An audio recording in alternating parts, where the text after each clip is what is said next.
Göksel Tuzun Akademi'nin bir eğitim videosuna daha hoş geldin. Bu çılgın videoda çok güzel bir şey yapacağız. Bu video özellikle yazın çok işine yarayacak. O da nedir? Su altına kamerayla girdiğinde bazı videolarda görmüşsünüzdür. Çok güzel gider, deniz videosudur ve birden suyun altına dalar. O sırada şu an olduğu gibi biraz değişir. İşte bu efekti müziklerinize, bazen de seslerinize nasıl uygulayacaksınız? Bunu Premiere Pro'da yalın şekilde göstereceğim. Bir sonraki yaza hepinize ödev veriyorum. Ufak böyle aksiyon kamerası olanlar suyun altında da çekimler yapsın ve müziği ekleyip bana göndersin. Bakalım eğitimimiz işine yaramış mı? Şimdi ekrana geçelim ve hızlıca eğitimimize başlayalım. Her zamanki gibi mübarek programımız olan, kutsal programımız olan, kurgunun bel kemiği, ekmek teknemiz olan Premiere'i açıyoruz. Diğer kısımları zaten derslerimde anlatmıştım. Bak şöyle yaptım. Böyle yapınca kart oluyor. Şuraya kart koyalım ve oradan bakın. Burada müziğin sesini şimdilik kısayım. Çünkü arada konuştuğumda alttan gelmesin. Şöyle bir video çektim ben. Tamam mı? Yazın.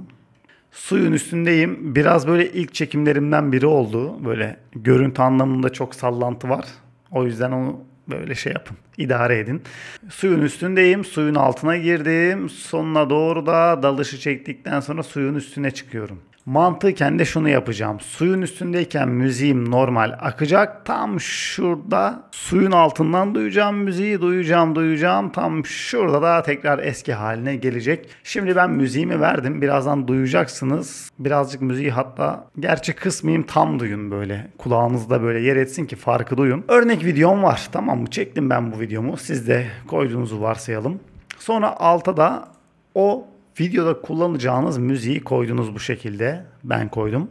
Şöyle yapıyoruz. O kadar basit ki. Geliyoruz FX'e ve diyoruz ki low pass. Bu kadar basit. Aldık bunu, sesin üstüne attık ve olmadı. Niye olmadı? Daha dur. Hemen olmaz. Sonra ne yapıyorduk? Efektten sonra en önemli yerimiz efekt kontrol. Oraya geliyoruz. Şimdi şöyle yapıyoruz. Ben ne dedim az önce? İleri alıyorum. Şu an müziğimi normal duyuyorum. Çünkü suyun üzerindeyim. Elle getirdim ben. Getirdim.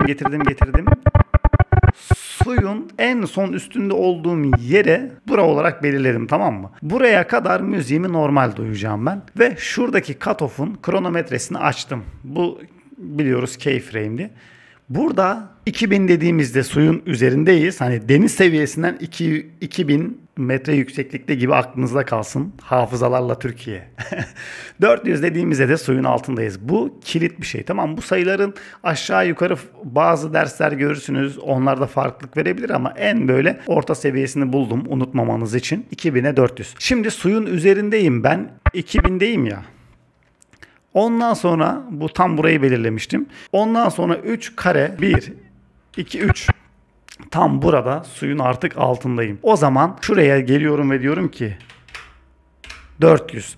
Artık şu saatten sonra suyun altında sesimi 400'de duyacağım. Hemen bir ön izleme yapalım. Şöyle.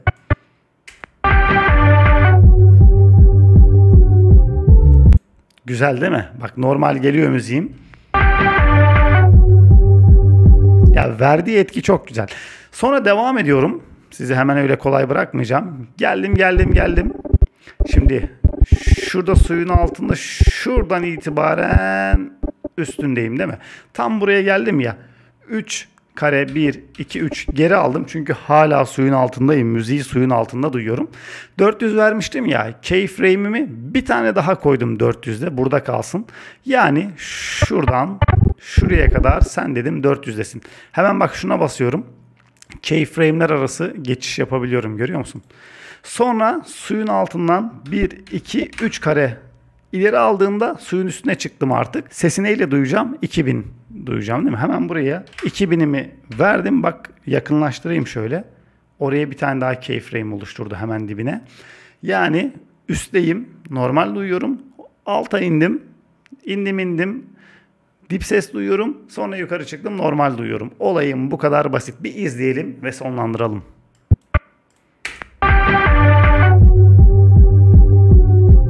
Nasıl? Uzun tutuyorum. Güzel.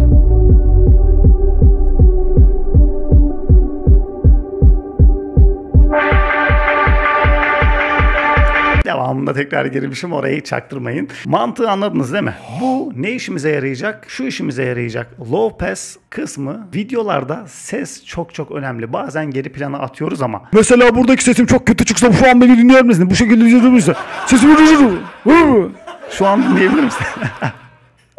Sesim gayet kötü çıksa bu şekilde beni dinleyebilir misin? Sonsuza dek dinleyemezsin. Ses o kadar önemli ki. Ses kısmı videolarda çok önemli. Müzik kısmı da çok önemli ve müzik o kadar çok böyle şeye gebe ki, şöyle bir esprisi var olayın ve buna sonuna kadar katılıyorum. Daha önce Göksel Tuzun Akademi'de de bunu paylaşmıştım. Komik caps'lerden birisiydi. Kurgunun %90'ı müzik, geri kalan da kurgu. Yani bu tarz videolar için konuşuyorum. Bu da şu anlama geliyor. Tabii ki bu her zaman doğru değil ama bazen bu tarz mesela seyahat videolarında başıma geliyor. Sizlerin de geliyordur büyük ihtimal. O kadar çok vakit kaybediyorum ki müzik aramakla. Çünkü en etkili müziği bulduğun an onu çok iyi yaptığın andır. Son dönemde hem TikTok'ta hem de Reels'te şu rahatlığımız oldu. Eskiden her müziği de kullanamıyorduk. Özellikle YouTube'da hala kullanamıyoruz. Yani telife takılmaması gerekiyor. Müziğin güzel olması gerekiyor. Para vermek istemiyorsan bu sefer no copyright dediğimiz telifsiz olması gerekiyor ve bu sefer de güzel müziğe ulaşamıyorsun. Ama şu an hani sosyal medyalardaki farklı gelişim sayesinde artık hoşumuza giden, popüler olan müzikleri de kullanabiliyoruz ve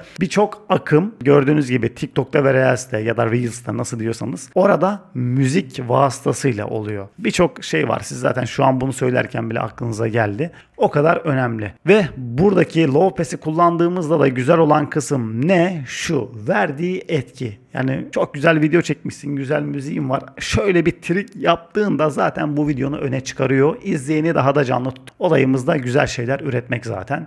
Buraya kadar sabırla izlediğin için çok teşekkür ediyorum. Göksel Tuzun Akademi'yi Instagram, TikTok ve tabii ki YouTube'dan takip etmeyi unutma. Eksiğim, yanlışım, gediğim ya da şöyle olsa daha iyi dediğim bir şeyler varsa da yorumlara bekliyorum. Bir sonraki videoda görüşmek üzere. Kendine çok iyi bak.